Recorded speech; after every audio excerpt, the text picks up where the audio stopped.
there's a number of nuts and bolts that are just not available anymore, or at least like as a direct part.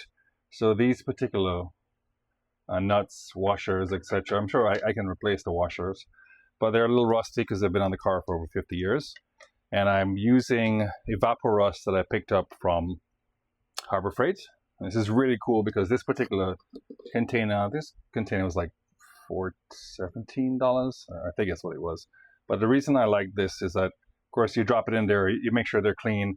It comes in a little basket.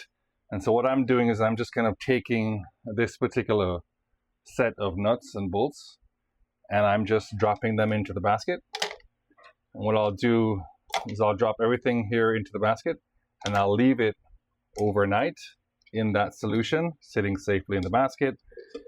It'll of course come back and hopefully clean up those nuts and bolts, or at least get loose up in all the rust. So this is a particularly good pickup. I've also used this product. I got this one. This is Rust Aid from Home Depot, and I'll put the links to these in the description as well.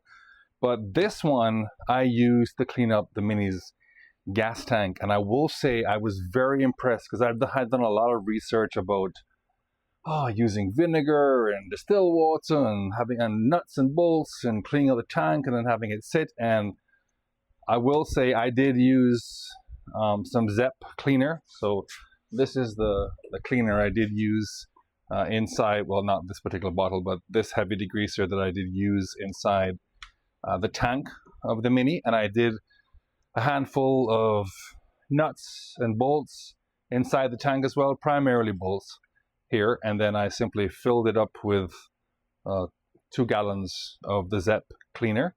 It's a heavy-duty degreaser, doesn't matter what scent. I picked citrus because that was what was available. And this one, and then I, of course, rigorously shook it, cleaned it out, washed it out with distilled water, filled it in with some acetone to disperse the water, to stop any sort of flash rusting from occurring. And then once all the water and all the grime and stuff that was been out of the tank that was sitting for 50 years plus, I then filled it with 2 gallons of Rust Aid, sealed it all off, the drain, the breather, and of course the main inlet of the gas tank. And then simply came back and sloshed this around, and I had it in a container sitting on the floor below me. And I would, every few hours or so, I would rotate it to make sure that this particular Rust Aid solution, the rust remover, would sit squarely on all parts or surfaces of the interior of that gas tank. And then boom, came back 24 hours. Actually, I left it for a little longer than that. I left it for about 48 hours just to be 100% sure, and drained out the liquid. It's actually not very toxic. Well, of course, you naturally would never drink it or get it in your eyes, but your mouth. But of course, if that ever happens to you, definitely want to seek medical help or attention. But I was able to pour it out safely, and then I've come back, wash it out with distilled water, wash it out with the acetone as well. And I mean, this is the brand of acetone I purchased. It's just the acetone that's directly available at Home Depot. And so it's just a clean strip acetone that I was able to collect and get from Home Depot. So these are all part of the parcel.